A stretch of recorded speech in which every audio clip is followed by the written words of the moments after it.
Halo, ini dengan Buce, saya bersama dengan putri dari Gus Dur, ya. Yeni siapa? Yeni Zanuba Wahid. Yeni, ya cantik Yeni sekali ya. Wahid. Yeni Wahid. Saya baru pertama kali ketemu, udah sering dengar, udah sering lihat berita ya. Jadi kita ini pengen tahu nih, karena banyak pengagum Gus Dur di LA ya. Nah ini kan Gus Dur kan terkenal sebagai tokoh yang sangat demokrat ya, sangat plural gitu ya. Padahal itu kan pimpinan Nahdlatul Ulama itu kan pakai kitab kuning. Iya. Kalau tidak salah Ibu Sinta pernah tulis bahwa di kitab kuning itu katanya even sampai ada luka borok, istrinya jelatin lukanya kalau suaminya tidak ikhlas, amalnya tidak diterima Tuhan, sampai kayak begitu. Kok bisa sampai bisa very modern seperti kok punya papa itu gimana? Sebetulnya demokrasi itu juga ada dalam Islam. Demokrasi ada dalam Islam. Sangat ada dalam Islam ya. Nabi Muhammad SAW sendiri adalah seorang yang sangat demokratis. Sangat demokratis. Ya, membiarkan pengikutnya misalnya memilih banyak hal ya. Bahkan orang-orang, beliau adalah pelindung minoritas yang luar biasa dari sejak awal. Bahkan ada yang namanya Piagam Madinah itu secara sangat konkret, secara sangat jelas melindungi hak-hak kaum minoritas di sana, yang tinggal di sana. Nah, jadi yang namanya kultur demokrasi itu sudah ada dalam Islam. Oh begitu ya? Ya, ada namanya Dewan Syuro, itu adalah dewan yang memang khusus. Dewan Syuro itu maksudnya hanya di NU atau bisa di itu istilah sebuah dewan ya, untuk musyawarah dan mufakat. Oh begitu. Intinya kira-kira seperti itulah.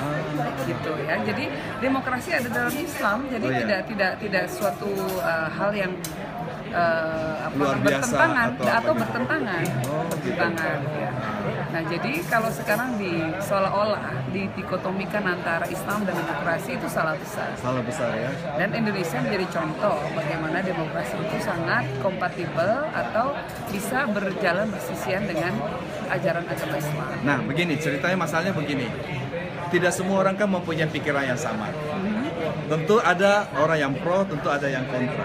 Banyak enggak Gus Dur selama ini mungkin kiai-kiai yang lain tidak setuju, lu punya pikiran terlalu modern, ini seharusnya enggak begini.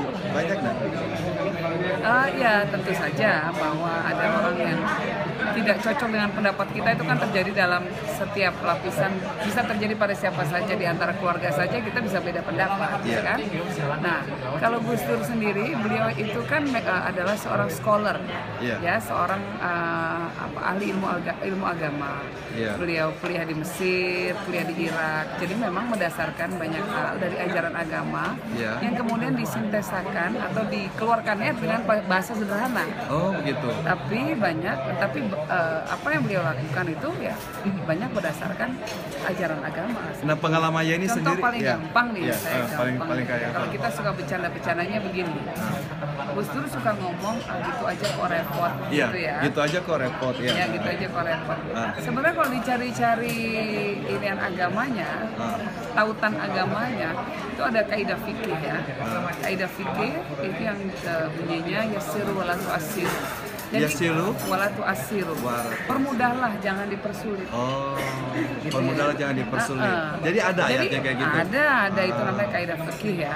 Nah, jadi hal kayak gitu bikin ya udah gitu aja kok repot, akhirnya keluarnya begitu. Oh, bahasa sederhananya, bahasa prokemnya itu sebenarnya ada. Betul. Jadi sebetulnya semuanya berlandaskan pada ajaran agama, tapi dikeluarkannya dalam bahasa sehari-hari biar orang gampang ngerti.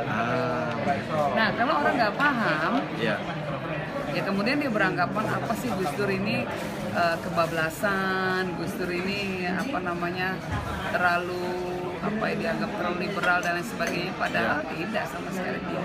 Nah, ini sebagai anak, kamu orang yang melihat secara langsung ini kan banyak orang-orang kan taunya kan dari ini, tapi kan dari keluarga kan, pengalaman kalian sehari-hari apa yang paling berkesan Gus Dur ajarkan kamu secara pribadi tentang demokrasi, tentang sekularisme? Contohnya apa kira-kira? Jadi gini, Gus Dur itu yang disalahpahami adalah beliau dianggap seolah-olah hanyalah sebagai pelindung minoritas. Itu keliru besar. Gus Dur itu adalah pelindung orang yang lemah. Jadi bukan Siapapun orang yang minoritas. lemah. Kalau misalnya yang lemah kebetulan adalah minoritas, itu yang beliau lindungi. I see. Tapi kalau mayoritas yang lemah, itu juga beliau lindungi. Oh, begitu. Ketika zaman Orde Baru, yang lemah adalah mayoritas kan? Iya. Yang ditekan oleh negara pada waktu itu adalah mayoritas Muslim. Ya. Makanya Gus Dur kemudian mendirikan yang namanya Forum Demokrasi untuk menyuarakan kepentingan masyarakat, kepentingan rakyat. Dan akhirnya oleh rezim Orde Baru pada waktu itu dianggap dimusuhi. Gitu. Artinya bahwa Gus Dur membela semua yang berada dalam posisi lemah. Ya. Nah, itu yang diajarkan kepada kami semua. Kami harus selalu berjuang untuk kebenaran. Kami harus selalu jujur. Itu yang selalu Jadi diingatkan ada oleh dua, Gus Dur. berjuang untuk kebenaran, dan yang kedua adalah selalu jujur. Itu Betul, yang dan tidak diajarkan boleh sama takut ya. beliau. Tidak boleh takut memperjuangkan untuk berlaku jujur dan memperjuangkan kebenaran. Oh, gitu ya. Ya sebenarnya itu yang diajarkan beliau di rumah. Gitu ya.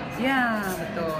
Nah, kalau dalam tataran praksisnya sih ya, kita anak-anak selalu diajarin untuk selalu rajin membaca, menghormati orang lain, siapapun mereka, latar belakang agama, suku, ekonominya, gitu. Nggak sangat egaliter. Oh, sangat egaliter. Ya, tukang sapu harus sama dihormati seperti kita menghormati presiden. Kira-kira kayak gitu. Bersamaan ya. Egaliter. Nah, sekarang Yeni dalam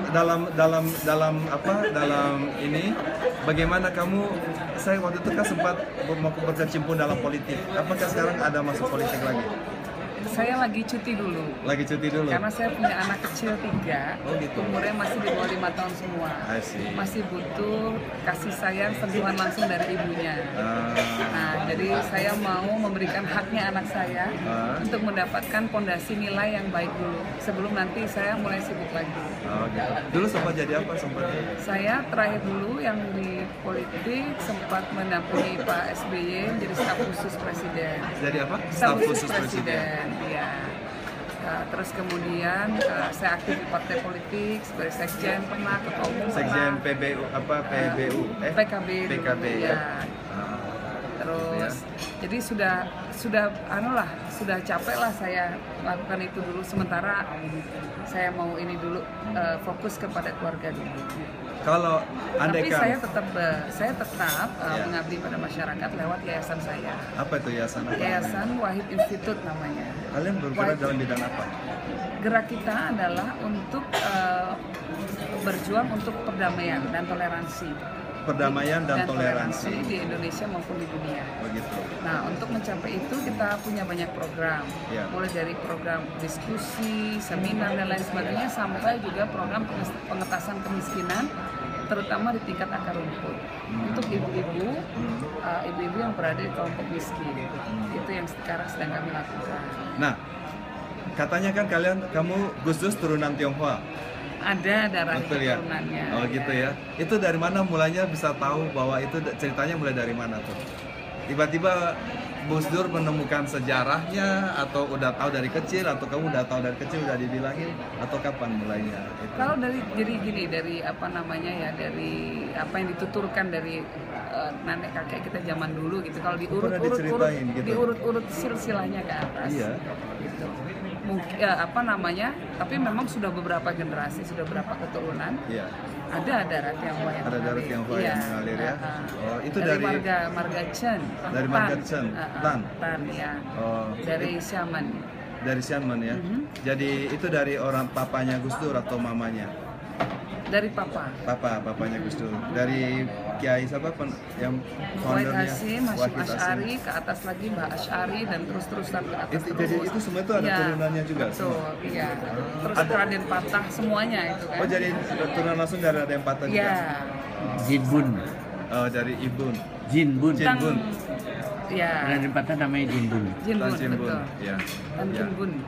Ya, gitu teman-teman. Jadi begitu interview kita, sedikit cerita kita dengan Yeni Wahid, ya, salah satu wanita yang saya kagumi, ya, yang konsisten dengan demokrasi dan perlindungan pada orang yang lemah. Terima kasih. Terima kasih. Saya akan postkan di YouTube.